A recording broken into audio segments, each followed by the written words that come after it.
Hello everyone, welcome back to my channel.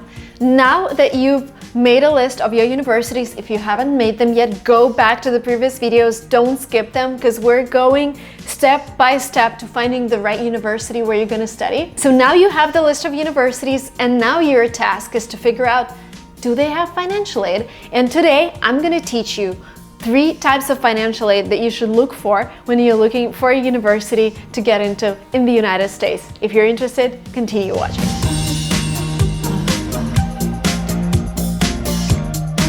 First type of financial aid is my favorite, and it's called scholarship. Why is it my favorite? Because once you get a scholarship, you don't really owe anything to a university. So the way it worked for me with Johns Hopkins University's and Masters in Marketing, they told me that, hey Marina, we have this Dean Scholarship. We have only 2 of them that we award every year, and you're one of the applicants that we're awarding it to. And it is $60,000. $60,000 is the cost of the program. So what it means, I don't have to pay and there are no strings attached. So I'm just getting it because I've shown that my application is above average. The university liked my portfolio and they wanted to encourage me to start studying at their university by giving me the Dean's Scholarship. There are some things to remember, like deans and like presidents and all of those full ride scholarships are really limited. So like, take for example Temple University. I would say like we helped so many students get into Temple University and every single student got like $5,000 scholarship, $10,000 scholarship, but the average tuition is like $30,000. So what's important for you to figure out at this stage is to find out how big is the scholarship and how big it can get. Because again, if your budget is like mine, it was like $100 or whatever. So if it's really limited, you don't want to apply to universities that would not be able to meet your financial need. Because what you're going to end up with is a lot of offers from the universities and a lot of invoices. And what happens, they're going to tell you, hey, our tuition rate is $40,000 and we awarded you the scholarship, which is $5,000, which means that you still owe us $35,000.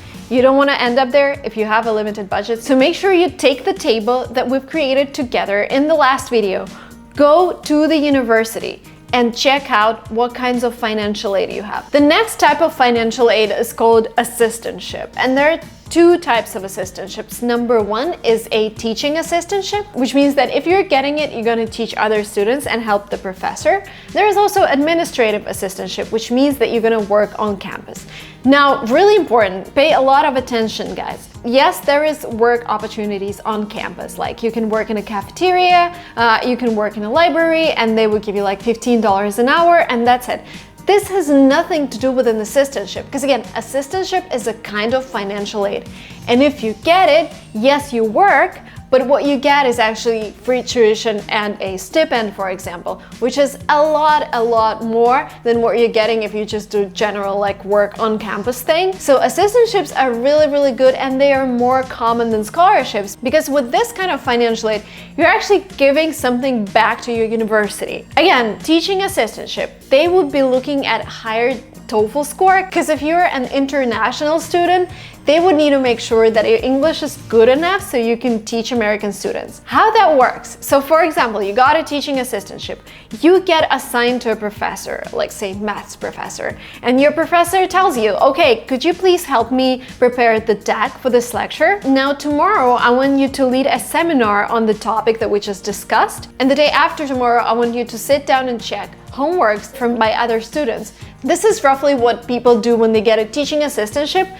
They teach, they check homeworks, they prepare decks, and work with the professor. Another important announcement, there are not a lot of teaching assistantships, and they are very competitive. Apart from higher TOEFL score, they would also be asking you to maybe fill out a separate application, which I did when I applied for a couple of teaching assistantships, and they would compare your application with other people's applications. So it's a good practice to reach out to a university and ask them, oh, I've seen that you have teaching assistantships on your website.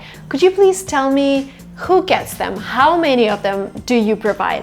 And what is the amount of financial aid that I get together with that assistantship? Because again, the common practice is to waive your tuition and give you some stipend so you can live but sometimes it's only like half tuition or 30% tuition. I got a teaching assistantship when I applied to the University of Florida, and it was 10 hours a week of work at an administrative position, and it required me to work part-time on campus doing administrative work. Normally that would be like maybe working in the admissions committee, like going through new applications, or working in an international department, helping other international students navigate through their new life. So there are a lot of types of administrative work on campus, but again, if you get awarded a administrative assistantship, you get normally tuition waiver, stipend, etc. And again, highlighting this all the time, this is all really, really competitive. Just imagine, like, average tuition, $40,000. You're asking a university for $40,000. If you're an average applicant and don't want to put a lot of effort in your application, guess what? You're not gonna get it. Like, universities are looking for very extraordinary, outstanding students who put a lot of effort in their application, who are like, I really, really want to study with you. Here are my accomplishments. This is what you're gonna get if you accept me. Like, those kinds of students get awarded financial aid. So please take it very seriously. Don't just be like, oh, I'll send like 10 applications, just wait. No, really put your heart into them. Like, read whatever university wants to tell you on their website. And type of financial aid number 3, there are different fellowships provided by professors themselves. Like, for example, if you're doing PhD is very often financed by a fellowship. So imagine we have a professor. He's doing a research and a university gives him $200,000 for that research. What he does with that money, the professor, he hires or like works with 4 PhDs and uses that money to pay them stipend, and PhDs get tuition waivers or whatever from the university. This is how fellowships work. And another type of financial aid really depends on your country, but again, I would highly encourage you to check if there are any government programs from your country that would sponsor your studies abroad. But pay attention to a very important thing, is that if you're sponsored by your government, or maybe Fulbright scholarship, which is provided by the American government to help people come here to do their master's degree, there is a rule after those programs that once you complete them, you cannot stay in the US. Because if you're a student that is not involved in any like governmental program, if you come here to the US and study at least a year on a full-time program, you get 1 to 3 years of work permit. But if you're sponsored by your government, you would need to go back and work in your country. Just keep that in mind. Your task after this lesson is to go back to your table that you've created with your universities, go to their websites and check out what kinds of financial aid they provide and how big is it. That's really important. If their website doesn't say anything, reach out to them, shoot them an email, tell them how amazing you are, so they would pay attention to your email, and ask them about the amount of financial aid that they have. That was it from me, guys. Please like this video if you've enjoyed the content. If you have any questions related to university admissions that I haven't covered yet, please ask them in comments below, and I'll see you soon. Bye.